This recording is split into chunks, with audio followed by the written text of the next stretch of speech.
풍성한 삶의 기초 아홉 번째 만남, 하나님의 다스림을 드러내는 복음 전도, 그 중에 네 번째 시간, 대답을 준비하는 삶입니다. 언제 대답을 준비해야 하는가 했을 때, 먼저 베드로전서 3장 15절을 살펴볼 필요가 있습니다. 다만 여러분의 마음속에 그리스도를 주님으로 모시고 거룩하게 대하십시오. 여러분이 가진 희망을 설명하여 주기를 바라는 사람에게는 언제나 답변할 수 있게 준비를 해 두십시오. 우리의 삶 때문에, 즉 우리가 예수 그리스도 안에서 변화되어 가고 하나님의 다스림 아래에서 살아가는 모습이 자연스럽게 사람들에게 흘러가서 사람들이 우리 삶에 호기심을 갖게 될 때, 그때가 대답을 해야 할 때인 것이죠. 우리가 준비할 것들이 있습니다. 베드로전서 3장 15절 16절인데요. 언제나 답변할 수 있게 준비를 해 두십시오. 그러나 온유함과 두려운 마음으로 답변하십시오. 선한 양심을 가지십시오. 먼저 온유함입니다. 사람을 향한 태도인데요. 상대방의 관점으로 상대방의 처지가 되어주는 마음 자세입니다. 특별히 고통 가운데 있는 사람과 대화할 때 온유한 마음을 유지해야 합니다. 다음으로 두려운 마음입니다. 이것은 하나님을 향한 태도인데요. 하나님 앞에서 준비해야 한다는 의미입니다. 자신이 하나님을 설명하고 있다는 놀라운 사실을 기억하고 하나님을 두려워하는 마음으로 사람들을 만나는 것이죠. 그리고 선한 양심입니다. 이것은 자기 자신을 향한 태도인데요. 자신도 잘 모르는 진리를 다 아는 것처럼 이야기하지 말고 솔직하게 대화하는 것이죠. 때로는 나도 잘 모르겠어 라는 말이 우리가 줄 수 있는 가장 중요한 대답이 되기도 합니다. 결국 복음 전도와 관련하여서 이 그리스도인이 가질 수 있는 가장 중요한 덕목은 진실성입니다. 실로 위의 세 가지 태도를 한마디로 표현한다면 진실하라로 정리할 수 있습니다. 이 진실성이야말로 우리 그리스도인들에게 가장 큰 장점이 될 수 있다는 것이죠. 이 하나님을 전하는 이 두 가지 방식이 있는데요. 먼저 간증입니다. 간증은 예수님을 만나서 어떻게 변했는지를 이야기하는 것입니다.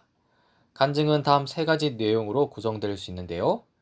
예수님을 믿기 전의 삶, 그리고 예수님과의 만남이 어떻게 이루어졌는지에 관한 내용, 그리고 예수님을 믿은 이후에 변화된 삶을 이야기하는 것이죠.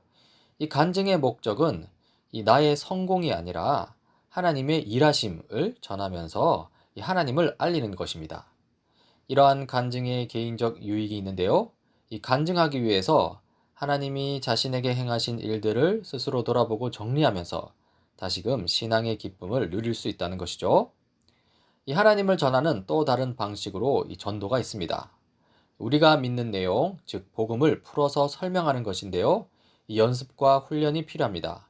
A4 용지 한 장 이내로 복음을 기록하는 훈련을 해보는 것도 좋고요. 복음을 5분 이내로 전달하는 연습을 해보는 것도 좋습니다. 이 전도의 내용, 이 곧 복음은 이 네 가지 요소로 이루어집니다. 첫 번째 요소는 하나님의 창조와 주인 되심입니다. 하나님이 세상과 우리를 만드셨습니다. 따라서 하나님은 우리와 인간 역사의 주인이시며 우리 자신의 주인이십니다.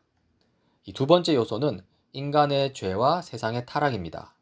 인간은 하나님이 주인이심을 거부하고 자기가 주인이 되어서 살아가는데 이것을 죄라고 합니다.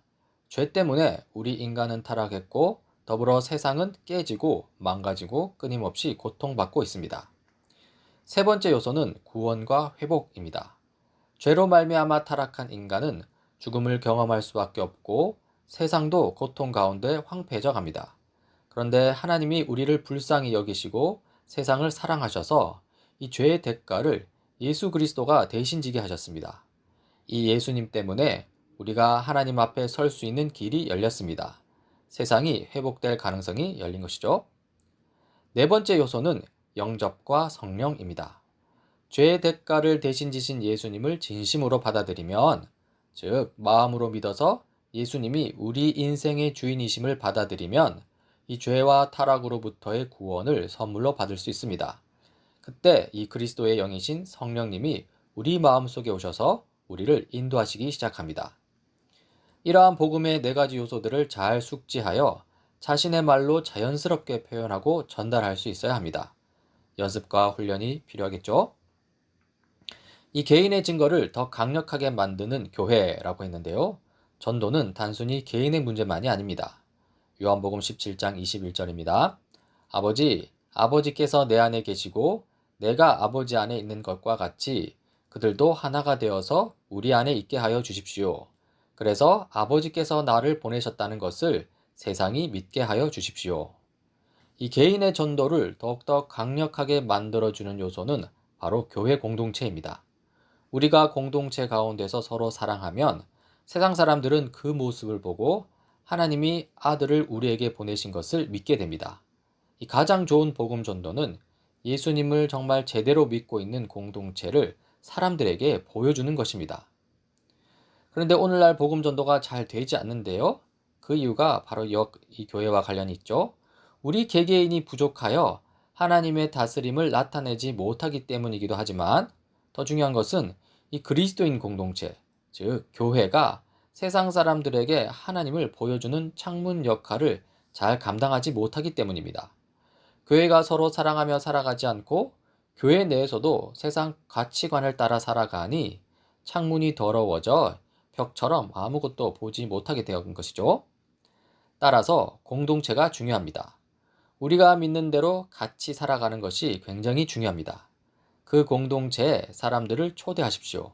와서 보라고 그들도 들어올 수 있다는 것을 보여주십시오.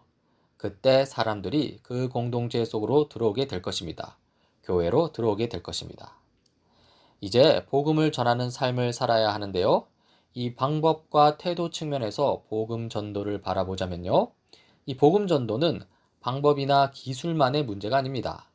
방법이라면 앞서 이야기한 복음의 4가지 사항을 잘 소화해서 우리의 것으로 만든 다음 그 내용을 다른 사람에게 설명하는 것입니다. 그리고 또 중요한 것은 바로 삶과 태도입니다. 거룩한 삶을 바탕으로 진실하게 전하는 것이죠. 이러한 복음 전도는 특권이자 사명입니다. 어떻게 해서든지 우리에게 주어진 복음을 전달하는 것. 이것은 가장 고귀한 일입니다. 하나님이 이 땅을 다스리고 계심을 선포하는 가장 존귀한 방법입니다. 하나님 나라를 믿는 사람이라면 이 하나님 나라를 전하지 않을 수 없습니다. 이 일에 힘쓰십시오. 좌충우돌하며 시행착오와 실패도 많이 경험하십시오. 그러면서 사람들과 대화하는 법도 배우고 진실하게 복음을 전하는 법도 배우십시오. 그러다가 어느 날 처음으로 내 앞에서 예수님을 믿겠다고 영접하는 사람을 만나면 그것이 얼마나 기쁜 일인지 알게 될 것입니다. 나 같은 사람을 통해서도 복음이 전달되어 사람들이 예수님 믿는 것을 경험하게 될 것입니다. 이것은 하나님 나라 백성이요 시민으로서 누릴 수 있는 최고의 특권이자 사명입니다. 그리고 이 복음 전도는 기도와 함께 이루어져야 합니다. 에베소서 6장 19절입니다. 또 나를 위하여 기도하기를 내가 입을 열 때에 하나님께서 말씀을 주셔서 담대하게 복음의 비밀을 알릴 수 있게 해달라고 하십시오. 이 전도의 행위만 중요한 게 아니라 기도도 중요합니다. 마음에 품고 있는 사람을 위해 기도하십시오. 우리의 전도에 하나님의 능력이 임하길 기도하십시오. 이 전도가 일어나는 수많은 행위가 있습니다. 말로 복음을 전할 때, 복음과 관련된 책을 선물로 건넬 때, 카카오톡으로 설교 동영상을 보낼 때, 그리고 주일 예배 때, 이 모든 상황 속에서 복음의 비밀이 밝히 드러나 열매 맺을 수 있도록 기도하십시오. 이 세상에서 하나님의 다스림을 받으며 살아가는 하나님 나라 백성이 누릴 수 있는 가장 위대한 특권은 하나님 나라의 좋은 소식, 예수 그리스도를 세상 사람들에게 알리는 것입니다. 복음 전도는 하나님 나라 시민의 특권이며 표지입니다. 이 하나님 나라 백성의 특권을 누리고 표지를 드러내는 다니엘 새 시대 교회가 되길 간절히 바랍니다.